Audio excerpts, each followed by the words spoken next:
So my name is Frank Heile, and I got my degrees in physics, but I never worked as a physicist. I worked as a software engineer and then a software engineering manager, and I've been retired for a number of years now, and this is where I've been working on this model of consciousness and spirituality.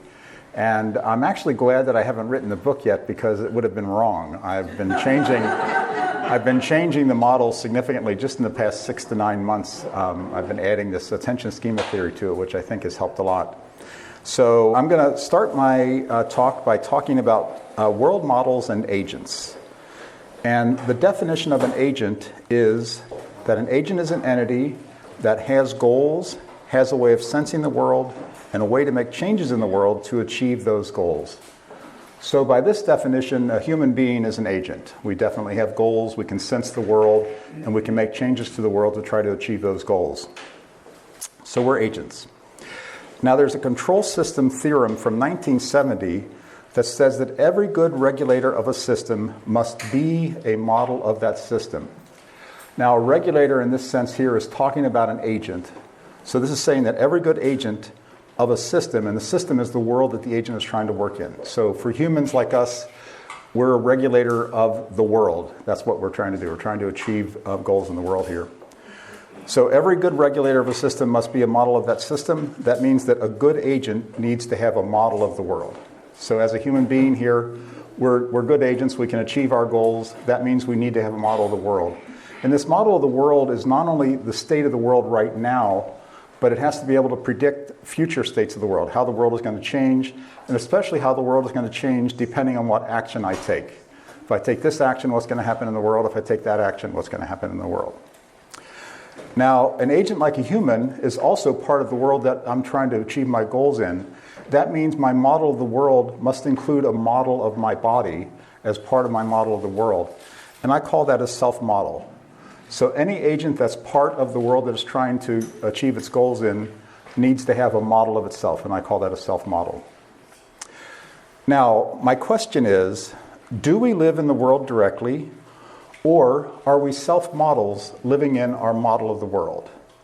And I hope to convince you that the answer is that we are self-models living in our model of the world.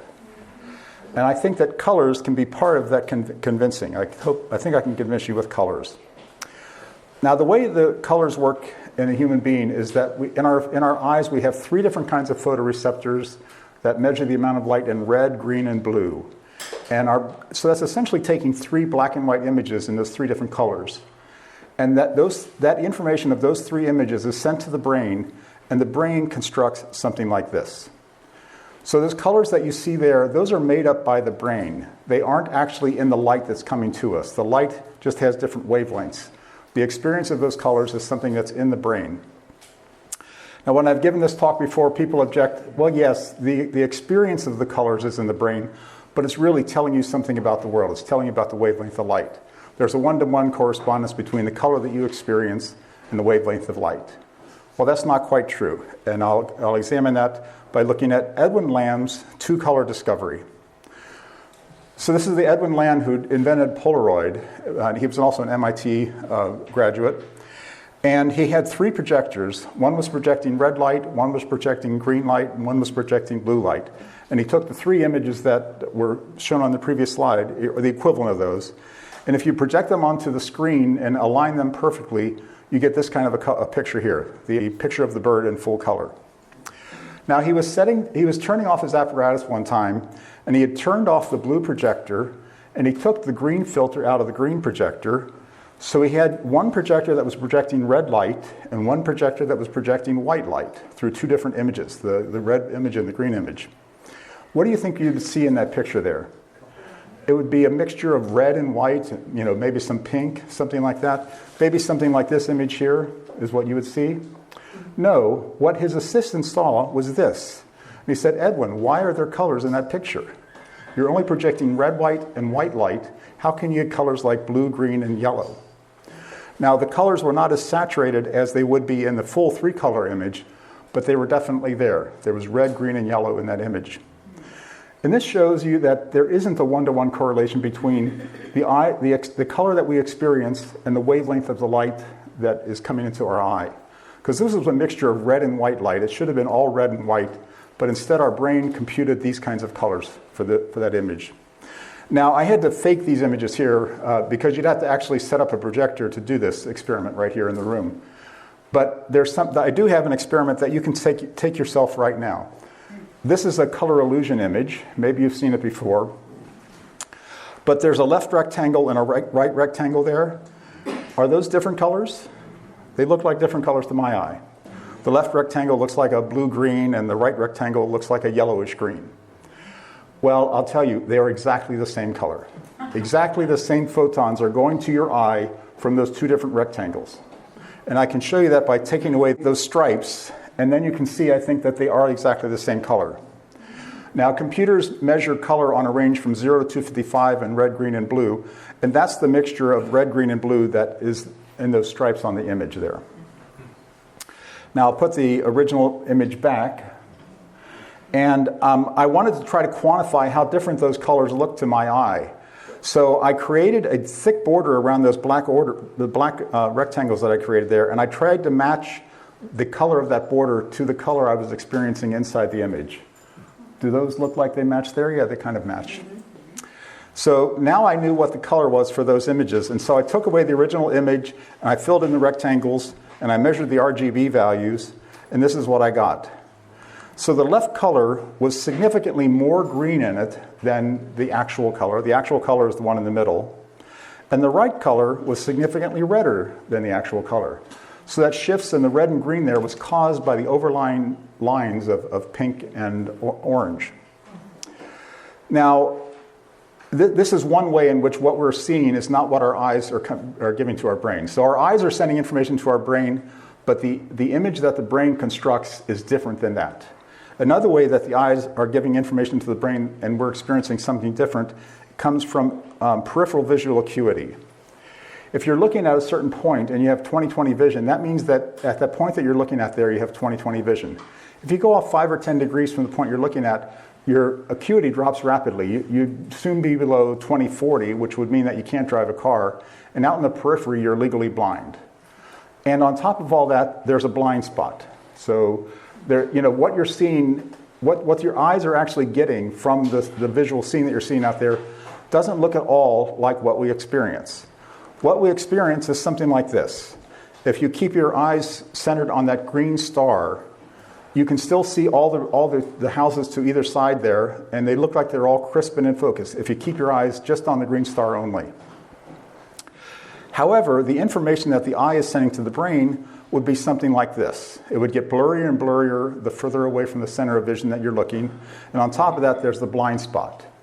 Now, the blind spot in both eyes are in different locations. So you could say, well, one eye is filling in the color for the blind spot from the other eye. But if you close one of your eyes, you still don't see the blind spot. So the information that the eye is sending to the brain is not what we are experiencing. And the reason for that is what we experience is the world model. Our brain knows that the world doesn't get fuzzier as you go away from the center of vision, so it fills in the information and keeps the world crisp and in focus all the way around, and you're not surprised by that.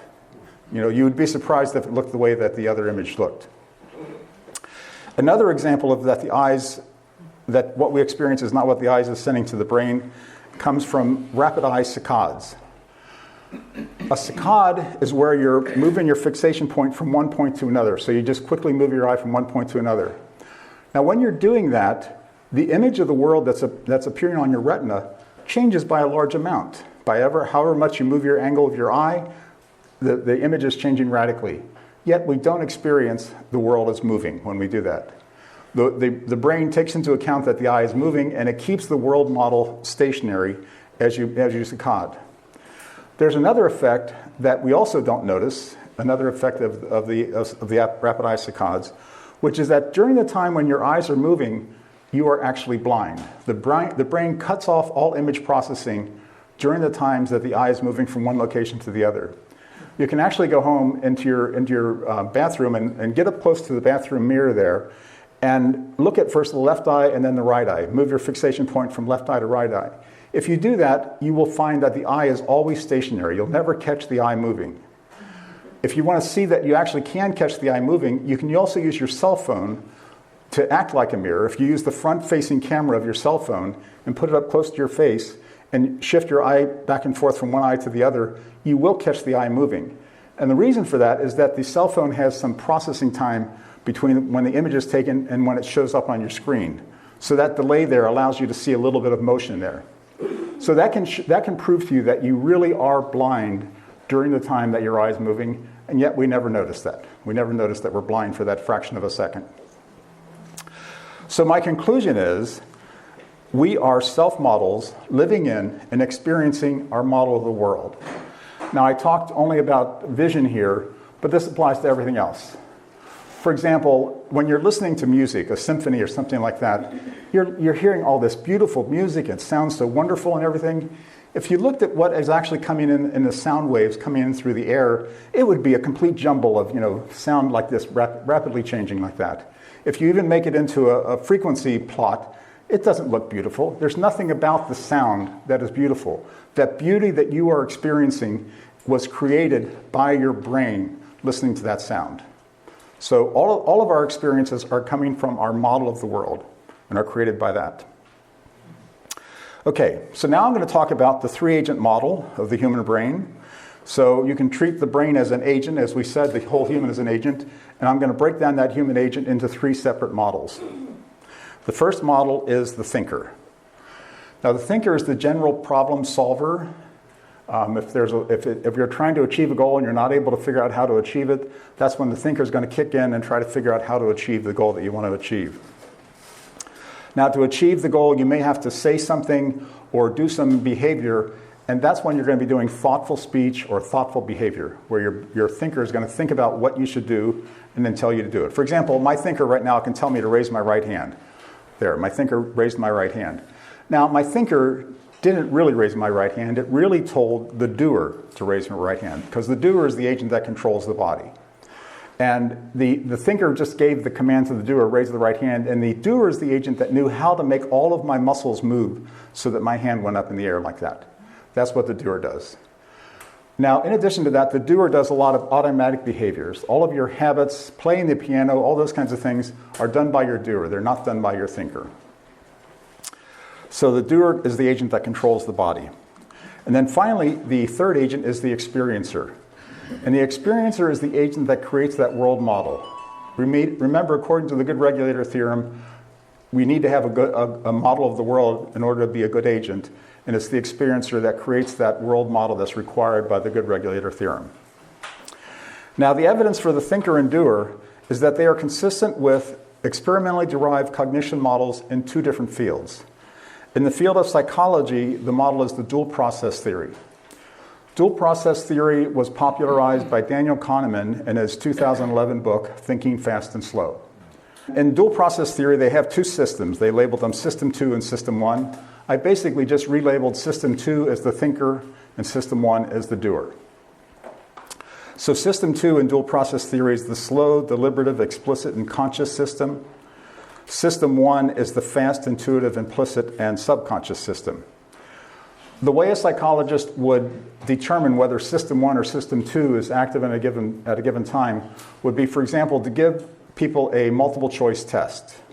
And they would design these tests where the intuitive answer that would immediately come to mind would be the wrong answer. And you would have to sit and think about the question in order to figure out what the correct answer is. And that's when the thinker would get involved. And it turns out that, even Harvard MBAs, you name it, doctors, whatever it is, 70 or 80% of the time, they're going to give you the wrong answer because that's the quick and easy answer, the one that comes to mind immediately. And if it sounds right and you don't think about it some more to figure out whether it's actually right or not, that's the answer that you're going to give. But if the thinker gets involved, then it's going to come up with the correct answer if it gets involved. It turns out that a lot of these things can be based on something like probability, because it turns out that humans have lousy intuitions when it comes to probability. You really need to use your thinker to think about probability. That's why casinos are so popular and so profitable, because people don't have good intuitions about probability. The other model comes from the field of neuroscience. There's the action outcome stimulus response model. And that was described in the paper I referenced here by Yin and Knowlton. And in that system, they talk about an action outcome contingency system. and that's what I'm calling the thinker. Action outcome contingency is really talking about the brain is figuring out what particular action will produce the outcome that I want. So I have a desired outcome, like if I'm a rat, I want to get the cheese. And the rat has to figure out what action will allow it to get the cheese in whatever the experimental setup is. So that's the action outcome contingency system, that's the thinker. And then the stimulus response habit system is the doer. And these researchers were actually able to figure out what circuitry in the rat brain corresponds to the action outcome system and what circuitry corresponds to the stimulus response system. And they've actually shown how if you repeat an action over and over again, it eventually goes into the habit system. So something can change from an action outcome contingency system into a habit system by repetition. Now, the stimulus response habit system is only one kind of automatic behavior that the doer is responsible for.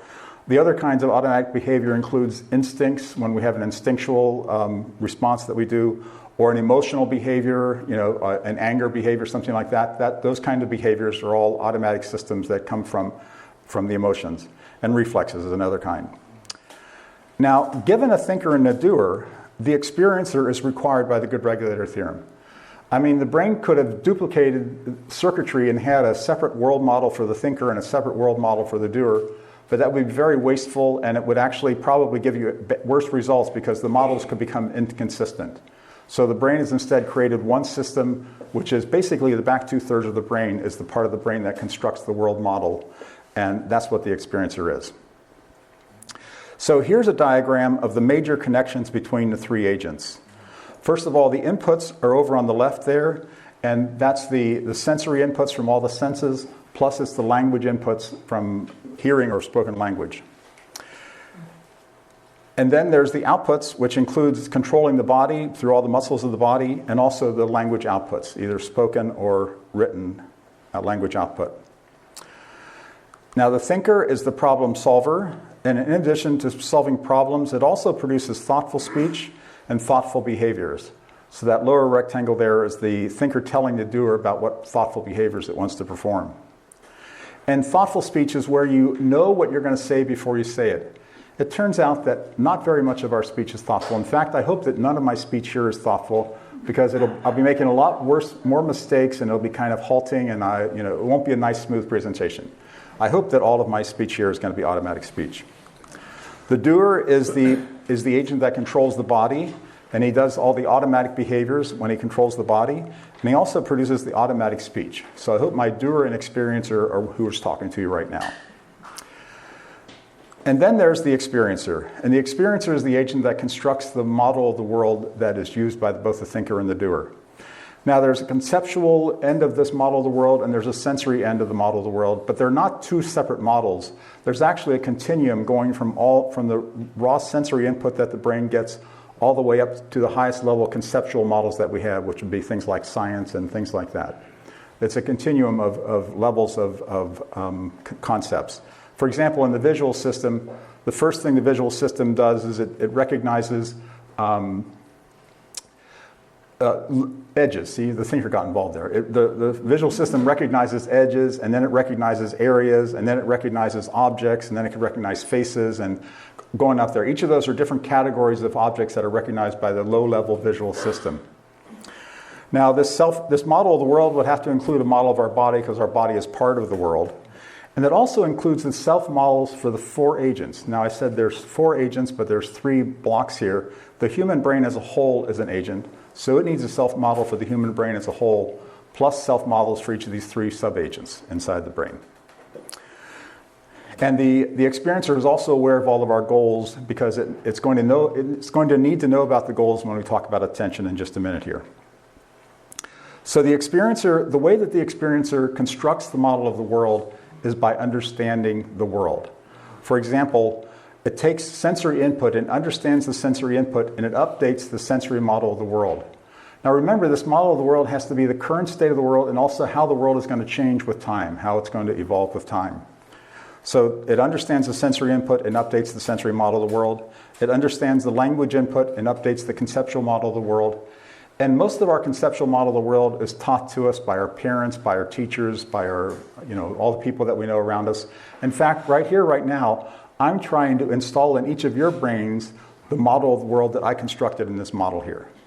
So I'm trying to construct my conceptual model of the world inside each one of those brains out there. That's my goal today. Intuition is also an example of understanding. My definition of intuition is that intuition is understanding how the world works without thinking. Now, the thinker can go off and figure out how the world works. It can do that kind of a thing. But if you're not thinking about how the world works, if it comes to you intuitively, that's coming from the experiencer. Another example of understanding is the automatic behaviors that the doer does. My definition of automatic behaviors is understanding what to do in the world without thinking. So an automatic behavior is something that you don't have to think about, it just happens. So now we'll go to some other connections between the agents. There are two kinds of attention in a human, or in most animals. There's top-down attention and bottom-up attention. Top-down attention is where the thinker or doer is telling the experiencer, pay attention to something. For example, if you're playing baseball and you're out in the outfield and you're trying to catch a fly ball that's coming out towards you, your doer will tell the experiencer, pay attention to the ball. And he'll continually monitor the path of the ball, and then the doer is going to try to run and intercept the ball at the point where it's going to come down to the field level. So that's top-down attention from the doer to the experiencer. Bottom-up attention is where the experiencer figures out what to pay attention to on its own. For example, if something unexpected happened, if there was a loud sound in the back of the room right now, that would be something that your experiencer would bring to the attention of your thinker and doer in case your thinker and doer have to do something about that. This is also used for goals. If for example, my experiencer knows that my doer has a goal of eating ice cream and somebody sets some ice cream down near me, the experiencer is going to bring that attention to my doer's attention so I can go out and eat that ice cream. So it's aware of all the goals that we're doing. Another connection is that there's inner voice and inner visualizations. Some people can do both, some people can only do one or the other. But the inner voice and inner visualization is created by the thinker. That's the way that the thinker thinks, is by thinking things through in words or in images. And then the experience of seeing hearing that voice or seeing those images is done by the experiencer. So we can hear external sounds coming in as language. We can also hear the inner voice coming from the thinker as language. And then there's emotions and feelings, and those are generated by the doer. The doer is kind of the primitive part of the human animal. It's the part that has all the emotions that other animals have. And the doer generates the experience, generates the emotion or feeling, and it's the experiencer that experiences them. And finally, the doer has to tell the experiencer whenever it's going to move the body. Because if it moves the body, you're going to get different sensory input. The experiencer is going to get different sensory input, and it has to know that that's going to happen so it can take it into account. Now, I said that we have all these agents, the human agent and plus these three sub-agents, and agents have goals. Where do those goals come from? Well, the first source of goals is evolution. And the doer has a lot of evolutionary goals built into it. There are three large categories that I'll mention here. There's the survive, reproduce, and be social. We're very social animals, so we want to be in a society and have friends and people that we can depend on and talk with and figures things out with. That goal comes from the doer. The doer is the agent that has that evolutionary goal of being social. And survive includes things like make sure I get enough water, make sure I get enough food, make sure I have a comfortable place to stay, that it's not going to be too freezing or too hot. Those are all survival goals for the doer. And I won't go into reproduction here. Then the thinker only has one goal. The thinker's goal is to solve problems. Why is that so simple for the thinker? Well, the thinker is meant to handle the cases that the doer can't handle. Evolution hasn't had time to figure out how to live in a technological world like this. Our doer doesn't know anything about living in our technological world that we live in. It's our thinker that solves the problem of how do you live in a technological world.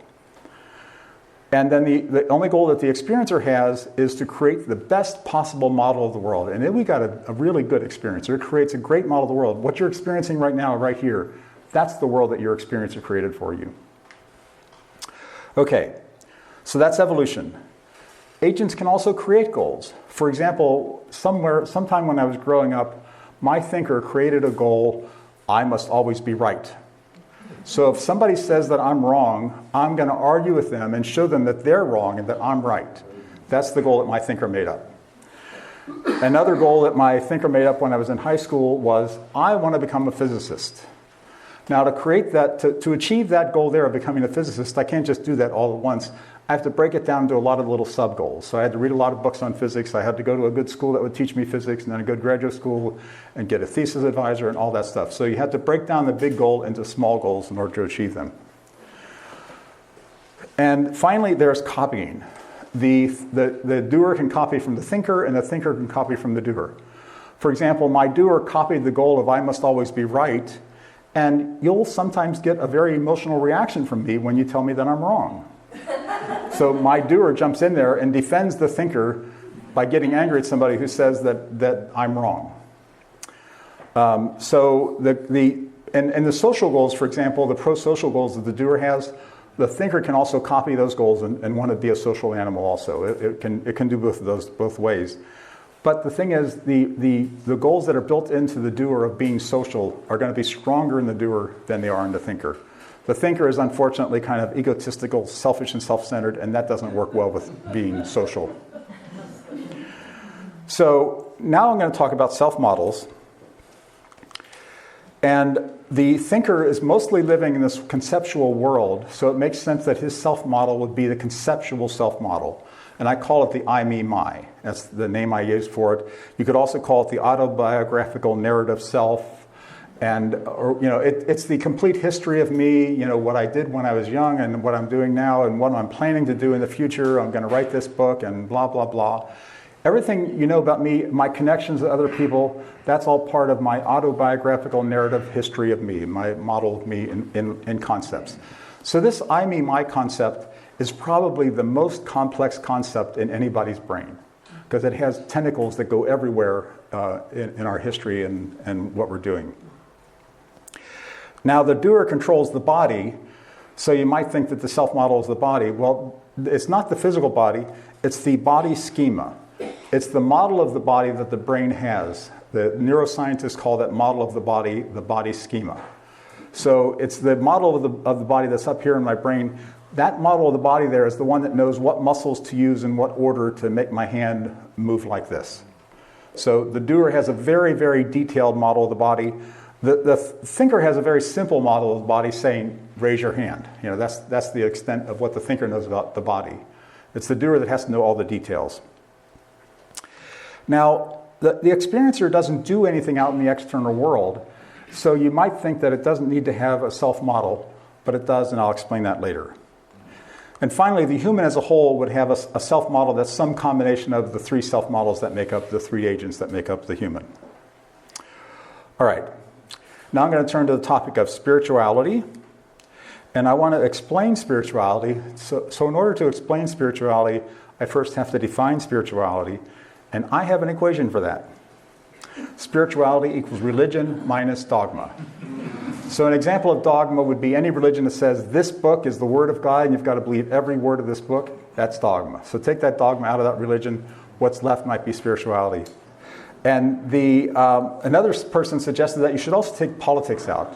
And politics includes religions that go out and proselytize and try to convert the entire world over to their brand of religion. So you got to take those two things out of religion. But this is kind of a negative view of what spirituality is. This is what it's not. It's not this and it's not that. The positive view of what spirituality is given by the list of spiritual practices that a lot of spiritual traditions use. Now, a given spiritual tradition may not use all of these practices, but if you take the amalgam of all the spiritual traditions, these are the kind of practices that they do. And so the way that I'm going to explain spirituality is by explaining how each of these practices work. I'll get to that in a few minutes here. First of all, my hypothesis is that spirituality developed somewhere around 40,000 to 100,000 years ago. And it developed because consciousness changed. There was a change in human consciousness, and that's what allowed spirituality to develop. The reason for those two particular dates, 100,000 years ago, is about the time that humans started to intentionally bury the dead. And they would bury the dead with grave goods in there for the person to use in the afterlife. So that's probably when the belief came along that we have a life after death. And that would be part of spirituality at that time. The figure 40,000 years ago is when we started to carve figurines that could represent something like a fertility goddess. So, we're inventing gods at that time and creating images of them. So somewhere in that range of 100,000 years ago to 40,000 years ago is when I think spirituality developed in humans. Now, the change in consciousness was facilitated by the development of modern language. And my model is that modern language vocabulary has gradually increased over time in the human species. If you look at chimpanzees in the wild right now, they have something like 30 call signs. And some of them are verbal, some of them are gestures, but there are 30 ways for one chimpanzee to communicate to another chimpanzee. Now, our last common ancestor with the great apes was about 6 million years ago. So probably 6 million years ago, the ancestors of all us humans probably also had something like 30 call signs. Right now, in the English language alone, there's 500,000 words. And the average modern human has a vocabulary of 10,000 to 30,000 words, depending on how much graduate school they went to. So that's, going from 30 words to 30,000 words is a big change in vocabulary. And the language itself didn't change the consciousness. What changed the consciousness was the development of a conceptual model of the sensory world. So my claim is that probably by 100,000 years ago, we had developed enough words so that we could actually describe all the different kinds of physical objects that we see out in the world. The different kinds of trees, the different kinds of stones. And we could also describe the actions that we can perform. You can run, you can walk, you can hit, you can slice. All of those kinds of actions could also be described in language. So we had the ability to make a conceptual model of the entire world. And I think that conceptual model included the I, me, my concept. And in fact, I think that's why we started to bury our dead. If I think that I'm the body, then when my body dies, I'm dead. And if I love my mother and my mother's body dies, then my mother is dead. However, if I have a conceptual model of myself, and if I have a conceptual model of my mother, the conceptual model of my mother doesn't die when her body dies. It continues to live on in us. And my model, your conceptual model of me will continue to live on once I die. So I think that's where the belief that there was life after death came from, by having conceptual models of people, and that lives on after death. And that's when we started to intentionally bury the dead and put grave goods in with the burial to help them in their afterlife. Now, this conceptual model of the sensory world eventually changed into an internal world model composed of mostly abstract concepts. So, at the point where you're describing the conceptual world, you've got pretty concrete concepts, oak tree, stone, whatever. Those are concrete things out in the physical world. Now we have all kinds of abstract concepts that don't correspond to any physical object out there in the world. And for example, the God concept is a kind of an abstract concept. There certainly isn't a God that we can see and physically touch out there in the world, but we came up with this abstract concept of God. So what happened in that range of somewhere between 40 and 100,000 years ago is that who we are changed. Ancient humans would have identified with the doer, that's who we are, and so therefore when the body dies, we die. Modern humans would identify the thinker with the I, me, my concept, and that's why we continue to live after we die. So this caused problems that spirituality fixes. This change in consciousness from the doer to the thinker there. So the problem is the thinker. Now, the thinker is great. It gave us science and technology and extended our lifetime and gave us everything you see around here in the world. The thinker is great for all that, but it's not good for living a happy life. The problem is, to a hammer, everything is a nail. To a problem solver, everything is a problem. That leads to a negative critical attitude towards life. And if I don't have a problem, then that's a problem. I got to go find a problem. To a problem solver, he's got to always have a problem to work on, or else what good is he? So if I can't find a problem to criticize right here and right now in the present moment, then I'll go off into the past and find some problem. That's usually called a resentment. That's what we usually revisit when we're going back into the past. Or I'll go off into the future and find a problem, and that usually generates a fear. For example, if I wonder what's going to happen if all my investment income goes down to zero, how am I going to survive? That's the kind of problem that I could try to solve in the future, and that leads to fear. Now, Living in the past or living in the future, my meditation teacher called that rehashing and rehearsing. You're either rehashing what happened before or rehearsing what's going to happen in the future. And that's also having conversations with people who aren't in the room. To the people that you knew years ago, what you wish you would have said to them when they said that to you, or planning what you're going to say to them the next time you see them, to get back at them for what they said to you years ago. So the thinker argues with reality. It says this should not have happened, whatever it is. Pick your favorite thing that should not have happened. That's what the thinker thinks. This leads to a contradictory model of the world because the language model of the world says this should not have happened. The sensory model of the world says that it did happen. So you've got a contradiction there in your model of the world. Negative emotions are a problem for the thinker to solve. How do I make sure this never happens again? Positive emotions are another problem to solve. How do I make sure this happens all the time? And the thinker can turn a positive emotion into a negative emotion like fear. What's going to happen if this goes away? I'll be lost. So spirituality is what fixes this thinker problem. There's two kinds of spirituality. There's theistic and non-theistic spirituality. The non-theistic spirituality, for example, would be Tibetan Buddhism. The Dalai Lama claims that it's a non-theistic spiritual tradition. And Taoism in China would be another one. There are tons of theistic ones. You can come up with a half a dozen off the top of your head right here. So the question is, why did all these theistic spiritual traditions develop? Well, I think they developed back when the thinker first became the dominant agent in humans. At that time, the thinker would have been weaker than it is now. It wouldn't have had the rich conceptual world that we have now. And it may have experienced that there was a more dominant experiencer and doer in its world, in its life, that had more power than it did. So that's where the idea of something more powerful than myself may have come about, from that time when we were transitioning from being a doer to a thinker. And if you think about it, almost every God that I know of creates the world, right? That's what God does. Well, that's a perfect thing for the experiencer, because the experiencer creates the world that we live in. We live in the model of the world created by the experiencer. So these religions are right. God does create the world. The experiencer creates the world. And the story of Adam and Eve in the Bible fits in with the time when we changed from a doer consciousness to a thinker consciousness. If you think about it, when they were living in Eden, they were living in paradise. They were in harmony with each other, in harmony with nature. Everything was paradise to them. When they ate of the tree of the knowledge of good and evil, that's when they became conscious as a thinker rather than as a doer. So the thinker is the one that decides what's good and what's wrong, what should happen, what shouldn't happen. And it's that thinker which caused the suffering which the fall from Eden is. The fall from Eden is actually the development of that thinker consciousness. That's what caused us to fall from Eden. So now I'm going to look at how do spiritual practices work to fix the thinker problem.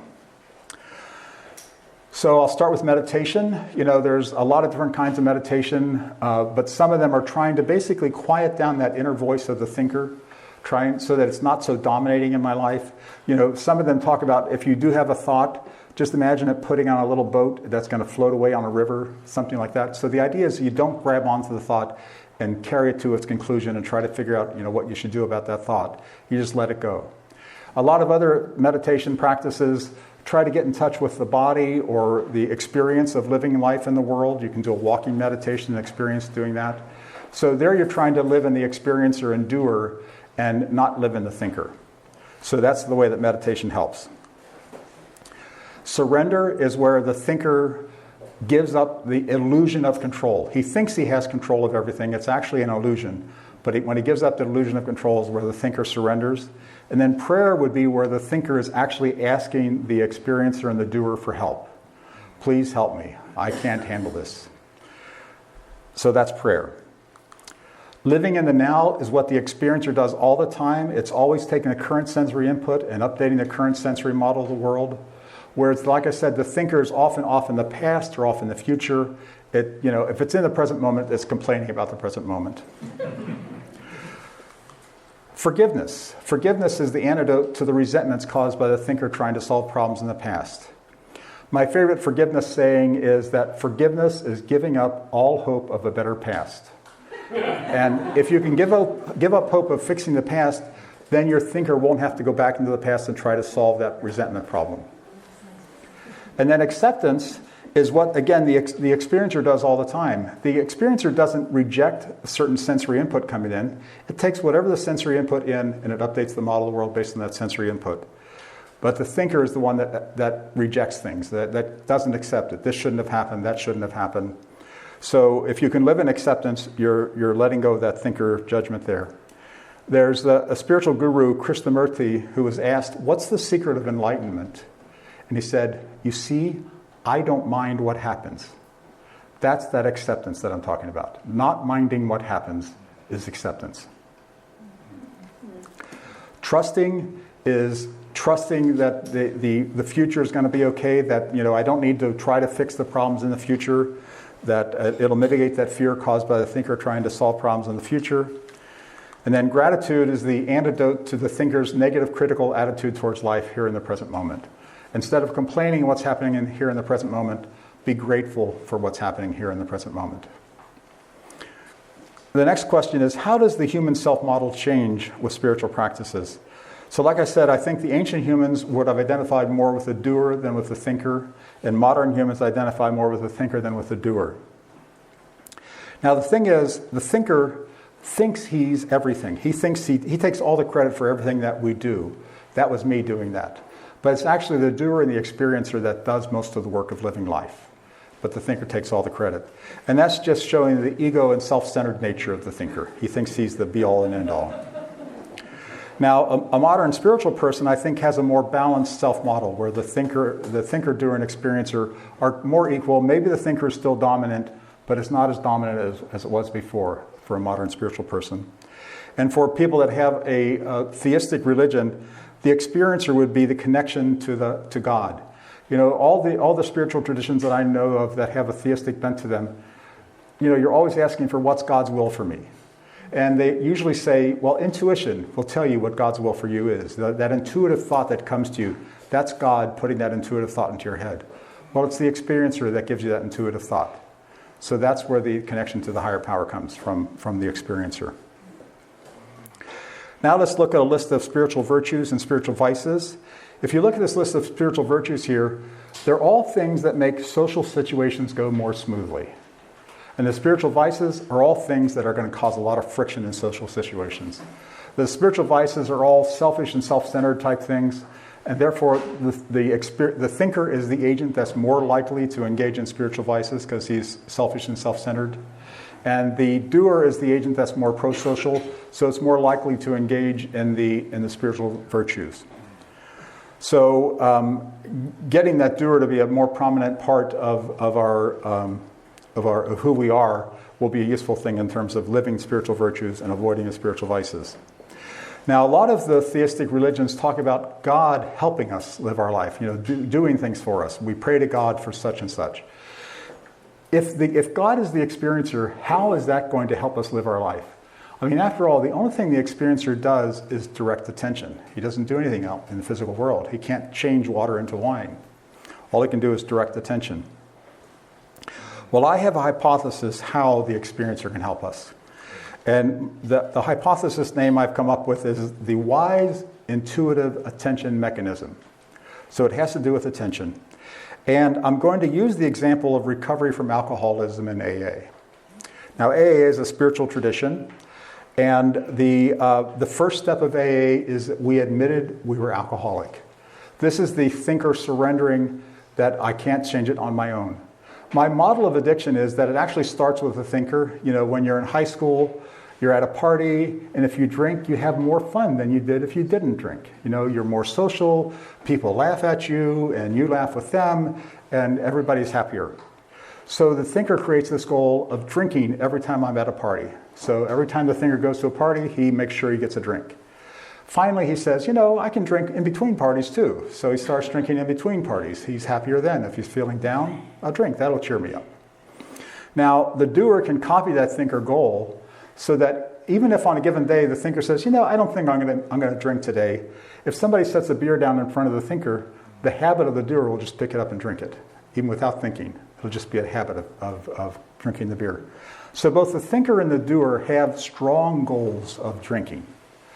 Now, when the negative consequences of drinking come up to the level of DUIs or ruined relationships or whatever happens because of all the drinking that the thinker and doer are doing, the thinker may say, maybe I shouldn't drink. Maybe that would be a good idea. But by this point, it's not strong enough in order to overcome those goals of the thinker and the doer. The goals to drink in the thinker and doer. So this is where the alcoholic can come into AA, and the first thing the thinker does is he surrenders that I can't fix this. I want to stop drinking, but I can't. I'm an alcoholic. I can't stop drinking. And then he asks the experiencer for help. He asks God for help. Help me with this problem that I have. And that's the second and third step where they ask God for help. Now, this wise intuitive attention mechanism, I believe, is in the experiencer. And the experiencer first notices the thinker has two contradictory goals. He wants to stop drinking and he wants to continue drinking. There's contradictory goals there. What am I going to help? Am I going to help him stop drinking or help him to keep drinking? And the experiencer uses wise intuition to realize that if I paid less attention to alcohol, it could help the thinker with his problem. So first of all, the thinker has these obsessive thoughts about alcohol. Whenever the thinker is down about something that happened, that his girlfriend rejected him, a drink will fix this. That's the obsessive thought he has, and he'll start thinking about that. If the experiencer pays less attention to that obsessive thought about alcohol, the thought will dissipate.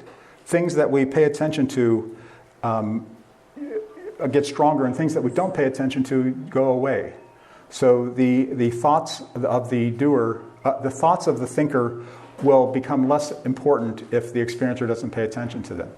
Similarly, when the alcohol is placed in front of the doer, if the experiencer doesn't bring that alcohol to the attention of the doer is not going to be activated to pick it up and drink it. So by decreasing the amount of attention paid to alcohol, the experiencer can help the alcoholic overcome the addiction of drinking alcohol. Now, the same mechanism can fix any other kind of suffering too. For example, Buddhism talks about suffering coming from attachments and aversions. And if you have an attachment to something and you can pay less attention to the thing that you have an attachment to, that can help you have less suffering caused by that attachment that you have. Okay, so that finishes spirituality. Now let's go on and look at attention schema theory. So the first thing is we have to define what's an attention schema. Now, before I defined a body schema as the model of the body. Similarly, the attention schema is a model of our current state of attention. Now, just like the physical body is not the same as the body model, the neurological mechanism in the brain that actually causes us to pay attention is not the same as the attention schema. There are neurons firing that somehow cause us to pay attention to a particular item. That is not the attention schema. The attention schema is the model of what item we are paying attention to. So it's kind of a higher level model. So let's take a look at how attention schema affects the world models. If this is a picture of the world or the world model, well, first of all, it would have to be a picture of the world model because there's colors in it. Remember, there's no colors out in the real world. So this is the world model, and if you're paying attention to the center house there, you can actually direct your peripheral attention to the house on the right or on the left. For example, right here, if you looked at my face right here, right now, while your eyes are on my face, you can use your peripheral attention to pay either attention to the right hand or to the left hand. And you can see more details in the right or left hand, even though you're not moving your eyes over to look at it. Similarly here, you can look at that center house and try to direct your peripheral attention to the house on the right or the house on the left. So your peripheral attention might go there, then it might go there, and then you might be back in the central house again. Now, did the world model change when we directed attention? No, it didn't. At least I didn't experience it changing. However, something changed, and what happened is what I call the current representation of the world that's in our brain, that has more detail available in whatever area we're paying attention to. So this is what I call the current representation of the world. So when you're paying attention to that house in the center there, there's more detail available for your brain to process in that house that you're paying attention to. When you brought attention over to the peripheral attention to the house on the right, then there was more detail available there too. When you brought it to the left, there was more detail available there. Then you're back into the center. So if you look at these three different models, we have the world model, we have the attention schema, which is the model of the attention mechanism, and we have the current representation of the world. The attention schema always tracks the current representation of the world. For example, let's pretend that the world is completely static. There's nothing changing in the world out there. If you move your attention around in that world model, the attention schema is going to change and the current representation is going to change, and they're exactly in lockstep. Whatever your attention schema is pointing to, that's the part of the world that's going to have the additional information available about it. So this means that the experiencer does have an effect. It doesn't have an effect on the external world, but it has an effect on the internal world by directing attention. And the model of what the experiencer is doing in that internal world is exactly the model of where attention is being directed. This means that the attention schema is the self-model of the experiencer. It's tracking where we're paying attention in the world, and that's tracking the changes that the experiencer is making in the internal model of the world, the current representation of the world. We can go back to the agent self-model table, and we can change the experiencer from explained later to attention schema. So the attention schema is the experiencer's self-model. Now I'm going to start talking about the actual attention schema theory. That was just introducing the attention schema itself. Now, attention schema theory was developed by a Princeton neuroscientist named Michael Graziano. And everything on this slide and the next slide I'm presenting is from the paper I referenced at the bottom there. And this, in fact, is figure 1A on this slide and figure 1B on the next slide. When visual attention is captured by an image of an apple, for example, this gives you information. This is not awareness. This is just the current representation of the world has changed. That's not the same as being aware of that apple. Graziano claims that there's two additional models that you need besides that current representation of the world in order to have awareness. Those two additional models are the self-model of the human and the attention schema, which is the model of where we're directing attention. And in fact, the attention schema is what links the self-model to the apple, to the current representation of the world. And the overall model of awareness is the self-model plus the attention schema plus the current representation of the world. So that's what awareness comes from. Now, Graziano would claim that animals that don't have attention schemas are not conscious. It's only the animals that have attention schemas like us, and most advanced animals have attention schemas. Those are the animals that are conscious, whereas the ones that don't have attention schema are not conscious. According to attention schema theory, the experiencer would be the only conscious agent, because the experiencer is the only agent that has an attention schema. The thinker and doer don't have attention schemas. So only the experiencer is conscious, according to attention schema theory. Now that's in red because that's my conclusion. That's not what Graziano says in his paper. Awareness feels like it's non-physical. A lot of people think you can't explain consciousness in physics because that feeling of awareness, of being aware of something, is a non-physical thing. The reason it feels like it's non-physical is because of that attention schema in there. The self-model of the human, that's a physical thing, that's my body. The current representation of the world, that's a physical thing, that's the apple. But the attention schema that connects those two is a purely abstract concept. It doesn't correspond to anything out there in the world. That's why awareness feels like it's non-physical. It's something that you can't explain with the laws of physics because it's of that attention schema in there. That's the non-physical part of awareness. So let's apply this attention schema theory to the three different agents. And I'll start with the thinker. So the thinker self-model is the I, me, my. So you have the self-model of the thinker, the attention schema, and the object you're paying attention to. And notice the actual attention mechanism is the black dashed line there. That's the neurons firing that are giving you attention about that apple. The attention schema is a model of that. It's pointing to what the actual attention mechanism is pointing to. So in words, the thinker would then be able to say, I am aware of the apple. Now the doer has a self-model of the body schema.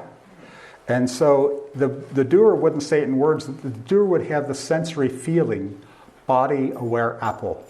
And this is what philosophers call the qualia of the redness of red, or the roundness of round. That feeling that we have, that sensory experience that we have, that feels like it's a non-physical thing. That's the model of awareness created by this attention schema model here. So that's what is describing the quality that philosophers are talking about. Now, when you apply this model to the experiencer self-model is the attention schema. Now, it looks like I have two attention schemas there, but there's really only one, because both of these attention schemas are pointing to the apple. This isn't one attention schema pointing to the other attention schema pointing to the apple. Both of those are pointing to the apple. So they're really just one attention schema. That's why the experiencer has selfless awareness. There's no self in this model here. The thinker and the doer have a self in them, but the experiencer has a selfless awareness. So it would just be aware of apple. There's no self that's aware of apple. It's not the body aware of apple. It's not the I, me, my aware of apple. It's just awareness of apple is the attention schema theory applied to the experiencer. If you notice here, what attention schema theory is telling you is that the attention schema is a synonym for awareness. Wherever you're talking about awareness, that's the attention schema, is what attention schema theory says. So that means we can update our self-model of the agents and change the attention schema for the experiencer into awareness for the experiencer. Now, if you think about that, this means that anytime you're aware of anything, you're actually aware of your experiencer self-model. That feeling of awareness is your experience of your experiencer self-model. You're also experiencing what attention schema feels like. It feels like awareness. That's what an attention schema is. So now we have the self-models complete for the three agents. And then again, the human will be some combination of these three self-models. Now let's go look at agent self-awareness models, when the agent is aware of itself. So again, we'll start with the thinker. So the thinker, the actual attention mechanism would be pointing to the I, me, my concept in the brain. And the attention scheme would point from that concept back to that same concept again, because it always points to what you're aware of. And the thinker could express in his words saying, I am aware of me. The doer is the self model of the doer is the body schema. So this would be expressed in a feeling that the body is aware of the body. This again is kind of the quality of the experience of being aware of your own body. Now the experiencer self-model is the attention schema. So now you're directing your actual attention mechanism to the attention schema itself. And it looks like you have two attention schemas here, but again, each attention schema is really pointing to itself, because the attention schema has to point to whatever the actual attention mechanism is pointing to. And the actual attention mechanism is pointing to the attention schema. This means these two different attention schemas there are really just one loop of attention schema. So it's an attention schema pointing to itself is what you have when you're trying to be aware of your awareness. Now, if you think about that, this is a very unusual situation. The attention schema is a virtual concept. It's an abstract concept. It doesn't correspond to something out there in the world. And yet, whenever you direct your attention to it, it's always there. So it has a presence. It exists. Because every time you direct your attention to it, you can see it and you can experience it. So there's always an awareness of that attention schema whenever you direct your attention to it. So one way of describing this might be a sense of presence. That I'm present. Now, it's not me present in the physical world, because this doesn't have a location in the physical world. This is a presence in kind of the world of experience that doesn't have a corresponding location in the physical world. This could be perhaps the soul concept that religions talk about. This sense of presence here, that I'm here. It's a non-physical thing. It feels like it's non-physical. And very advanced meditators get into a state that they call internal absorption. I believe this is the internal absorption that you would get into if you are paying attention to awareness itself. You're just paying attention to bare awareness, not awareness of another object, but just to attention on awareness itself. And you get into the state by trying to be aware of awareness itself. That's how you get into the state of presence here. Now, this is for very advanced meditators. For novice meditators like me, the easier thing to do is to pay attention to my awareness of another object. So if I'm paying attention to an apple, I can also pay attention to my awareness of that apple. That results in an attention schema that points to the apple, but also points to itself. So that gives you a loop of attention schema pointing to itself, along with a branch going off to the apple that you're aware of. So the way you might describe this as presence awareness, because the presence is the loop there of attention schema, and the awareness is the normal kind of awareness of an apple. So presence awareness is the way that the experiencer on its own, being aware of its own awareness of external objects, would be a presence awareness. So here's a summary of the three agent awareness models. In words, I, me, my, I'm aware of the apple, the body aware of apple, or for the experience, just awareness of apple. Now, of these three agents here, only the experiencer is actually conscious. If you want to try to have a thinker consciousness and a doer consciousness, you have to combine the thinker and doer with the experiencer.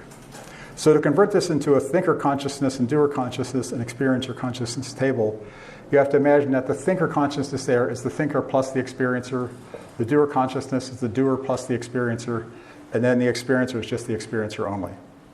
So these are the ways that these three different kinds of consciousness could exist. And then the human will be some combination of these three different models of consciousness. Okay, now let's change track again and look at kinds of conscious awareness. What kinds of consciousness do we have? Well, first of all, the modern thinker identifies almost totally with a thinker. In fact, this might be Mr. Spock, who identifies totally with the head, whereas Captain Kirk might have a little bit of heart mixed in with the head there. So, if you know somebody who's totally in their head like me, that's me on the left there, and my wife would be the one on the right. So, and then the more spiritually integrated person would actually have all three of the self-models included in there, and the doer would be more prominent. So there's more pro-social, more social, more spiritual virtues coming from the doer and the spiritual human.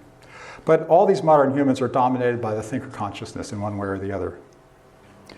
Now let's look at animal consciousness, but I'll start by reminding you of the human three-agent model and convert that into the animal three-agent model. Animals have a weaker thinker. Part of it just comes from the brains. The brains are organized differently. If you compare, first of all, the frontal lobes is probably where most of the thinker circuitry is in the frontal lobes of the brain.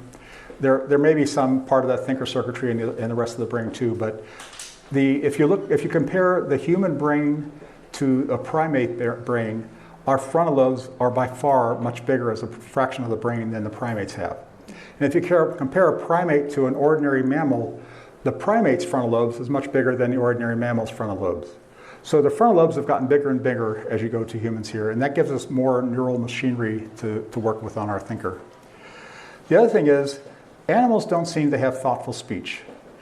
If you take a chimpanzee, if a chimpanzee encounters a tree that's full of ripe fruit, he'll emit a vocal call that'll alert his whole group to come and join in this tree of abundance here. We've got more fruit than I can eat, come and join me. So Jane Goodall created an experiment one time. She took some she took some bananas and hid them. And then she watched as the chimpanzees were moving around. And when one of the chimpanzees found the hidden bananas, that chimpanzee solved the problem of how do I keep all these bananas for myself? His thinker solved that problem, but he couldn't do it by suppressing that verbal call. He had to do it by putting his hand over his mouth. If he had thoughtful speech, he would have been able to just suppress that call and not put that call out, but he had to use his hand to stop that call from going out. So that's how he kept all the bananas for himself, but he did not have thoughtful speech. Now, the biggest change, though, between animals and humans is the language input. Animals don't have language input. They have a certain number of call signs, and that's it. They don't have this language that can be expanded infinitely. We can invent an infinite number of words. Just put letters together. You create all the words you want. So the thing about animals is they have concepts, but they only have the concepts that they create themselves in their own lifetime. Whereas we get a whole bunch of concepts dumped into our brain through language. That's where we get most of our concepts, from our parents, from our teachers, from our people. Like I said, I'm trying to dump my concepts into your brain right here, right now. So that's the biggest difference between animals and humans, is that animals only have the concepts that they can come up with in their own lifetime. So the animal would be mostly dominated by the doer. Now, I claim that more advanced animals do have a thinker involved there, in particular, the primates, the elephants, and the dolphins. Those seem to have some I, me, my concept as part of their model of themselves. And I think one of the pieces of evidence for that is that these are the only animals that pass the mirror self-recognition test. Does anybody know about what that is? So the mirror self-recognition test is the experimenter will go and put some paint on the forehead of the animal when it's asleep or when it's anesthetized, so it doesn't know that it put paint on the forehead.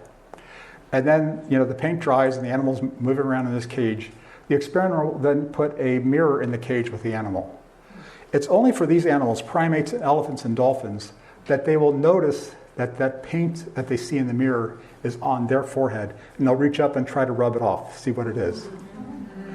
Dogs will not do that. They will not try to scratch their forehead with a paw. Other animals, except for primates, elephants, and dolphins, will not pass this mirror self-recognition test. I believe this comes from the I, me, my concept. And that they not only have an I, me, my concept for themselves, but they also have an I, me concept for the other members of their species. So an elephant knows that I have an I, me, my for me, and I also know that my baby has an I, me, my for himself, and I have an I, me, my for him, and he has an I, me, my for me. So it's this network of I, me, my's that these animals are aware of. And so they're aware of what other animals look like from their eyes. When you're from your eyes looking out, you can't see your face, but you can see other people's faces. And you can imagine what other people are seeing when they look at you is the kind of thing that you see when you're looking at them. And that's how the animal comes to recognize that that's my face in the mirror, and that's a mark on my forehead. Whereas animals that don't have that I, me, my concept don't do that. So this is the animal self-models. Another kind of consciousness is the flow state. Now the flow state happens when we're fully immersed in some kind of an activity. We are fully immersed in art or music or athletics or writing. Actually, anybody can be fully immersed in whatever activity they're doing at any given point in time. And there's a lot of characteristics that this flow state has. Lack of reflective self-consciousness on down the list here. My hypothesis is that this flow state is an experiencer-dominated consciousness. The thinker has now gotten less dominant, and we're more dominated by the experiencer here. For example, look at this lack of reflective self-consciousness. Of those three agents, the only one that had the selfless awareness is the experiencer. The experiencer has an awareness of the world that doesn't involve a self. The intense concentration on the now, that's what the experiencer does all the time. And the experience, the sense of time is altered. You're not the thinker anymore going back into the past and future. You're the experiencer in the present moment.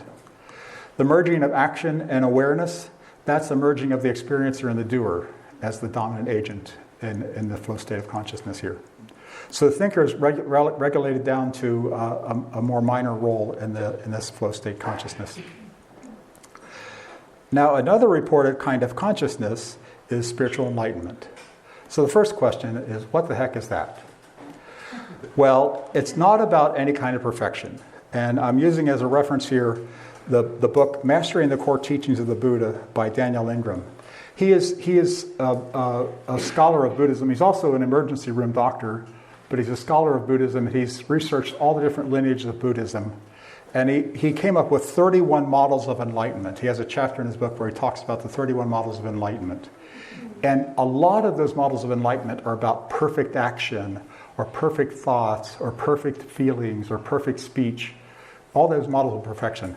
He rejects all those models of enlightenment.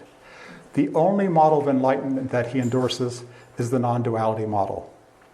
Now, the word non-duality comes from the Sanskrit word advaita, and advaita means not two. So not two, that's what non-duality comes from. And what it's referring to is that there's no self-other distinction or no subject-object distinction. Those distinctions are illusions if you're in this non-dual state. So that's the model of spiritual enlightenment that Daniel Ingram endorses. He also has examined that there are anywhere from 2 to more than a dozen stages of enlightenment in all these various Buddhist traditions. So there's not just one single final state that everybody agrees on. This is the enlightened state, and if you're not this, you're not enlightened. There's a whole range of enlightened states that all have that property of non-duality. So let's look at the Buddhist tradition. And in particular here, I'm talking about the Theravada Vipassana tradition in Buddhism, which is the brand of Buddhism that's most popular in the West. It has 4 trainings. The first training is in morality. This is trying to practice the spiritual virtues and avoid those spiritual vices, the training in morality. Next training is in concentration. This is what's used to do your meditation. You need to direct your attention and keep your attention on whatever the object of attention is. That's the concentration training. Then there's insights, and there are several different insights that I'll talk about in just a minute. And then following the insights, if the insights is what gets you to that non-dual state, the 4th training is more morality. So you're not perfect just because you got that non-dual insight. You still have to go out there and do the work of being more and more spiritual virtuous and less spiritual vices. So the insights that you get from this Buddhist practice is the insight of impermanence. Basically, everything changes. Nothing's going to be permanent. And that there's suffering. And the suffering comes from attachments and aversions. In particular, if you're attached to something that's impermanent, it's going to go away eventually, and then you're going to be sorry when you're attached to something you don't have anymore. And finally, there's the no-self insight. And this is the experience that there is no permanent, unchanging self. Any sense of self that I have is just a transient thing that's going to go away. The Buddhists talk about the way that the self comes and goes. It's just like everything else that's impermanent. The sense that I have a self is an impermanent thing itself. This is where the non-duality comes from, because if there is no self, then there can't be a self-other distinction. If there's no self-other distinction, you're in a non-dual state. Now let's examine the Hindu Advaita Vedanta tradition. There are many different trainings here. In fact, this is really a whole school of philosophy and religious practice all combined into one. And again, there's many different branches of it. And the main insight that they get from the Advaita Vedanta tradition is the insight of non-duality. And they express that by saying Atman equals Brahman. That's where they get the no subject-object distinction. Now, Atman in their model is the true soul of the human being. The true soul of the human is Atman. Brahman is all of reality. So it's saying that the true soul of the human is all of reality. Now, if you look at the thinker, the doer, and the experiencer, which one sounds more like the true soul? Well, the only one that's conscious all by itself is the experiencer. So if the experiencer is Atman, if that's the true soul of the human is Atman, what does the experiencer do? It creates the model of the world that we live in. That's called all of reality. So this is really a statement that the experiencer creates the model of reality that we live in. So Atman equals Brahman if you're in that experiencer consciousness state. Now, the Hindu sage Ramana Maharishi said that the self-inquiry method is the fastest way to get to enlightenment. And a number of modern Western non-dual teachers have embraced that self-inquiry method. We always want the fastest way, right? And the self-inquiry is where we ask, who am I? And you might first think, oh, I'm me, my. No, you look at that more closely. No, I'm not I'm me, my. Oh, I'm the body. No, if you look at that more closely, I'm not the body. So I'm not the thinker, I'm not the doer. And the answer that one non-dual writer gives is, the answer is presence awareness. His name is John Wheeler, and no, it's not the physicist John Wheeler. It's the non-dual teacher John Wheeler. And he has a book where the title of the book is the answer to that question of who am I? And the title of the book is Presence Awareness, Just This and Nothing Else. So the answer to who am I is presence awareness. Now, if you remember, presence awareness is the way that you're aware of your awareness of self when you're aware of something else in the experiential consciousness state. So let's compare the insights of these three spiritual traditions to the three kinds of conscious agents that we can have. We can have a thinker consciousness where the thinker is combined with the experiencer, a doer consciousness where the doer is combined with the experiencer, and then the experiencer consciousness where the experiencer is all by itself. So for the no-self claim of Buddhism, the thinker and doer definitely have selves. The thinker self is I, me, my. The doer self is the body. It's only the experiencer that has that sense of no self-awareness. It has awareness without a self. Atman equals Brahman, that's only true for the experiencer. The thinker's soul is the I, me, my. That's certainly not equal to reality. The doer's soul is the body. That's not equal to all reality. It's only the experiencer that equals all reality. The no subject-object distinction, again, that's only in the experiencer. And the answer to who am I as presence awareness, that's only true for the experiencer. For the thinker, who am I is I, me, my. That's who I am. For the doer, who am I? It's the body. It's only the experiencer that would answer presence awareness. So if you look at the possible enlightened states, the first one we actually talked about was the flow state. The flow state is kind of an enlightened state there. It might be the entry point to enlightenment. Being in the flow state all the time might be what it's like to be enlightened. And you could have less thinker involved in your current self model, or there could be no thinker, or you could just be experiencer only with no doer even. So from all these cases, there were many different kinds of modern humans, there are different kinds of animals, different kinds of enlightened states here. You can see there's actually a continuum of kinds of awareness. And you could represent them all on this triangle here, where the thinker consciousness, the doer consciousness, and experiencer consciousness are the three corners of the triangle. And any point inside that triangle is some combination of those three kinds of consciousness mixed together. So there's really three axes here. The thinker consciousness goes from 0 to 100% along that axis. The doer consciousness goes from 0 to 100% along that axis. And the experiencer consciousness goes from 0 to 100% along that axis. So the average modern human might be, for example, down here in the thinker consciousness corner. The average animal might be over in the doer consciousness corner. The flow state might be something like right here. And then the fully enlightened state, where you're the experiencer only, would be up in that corner there. So I hope that your experiencer intuitively understood how this three-agent model of consciousness explains the origin and efficacy of spirituality, and how it also explains the multiple kinds of conscious awareness that we're capable of. And I want to thank your experiencer for directing your top-down attention to my presentation.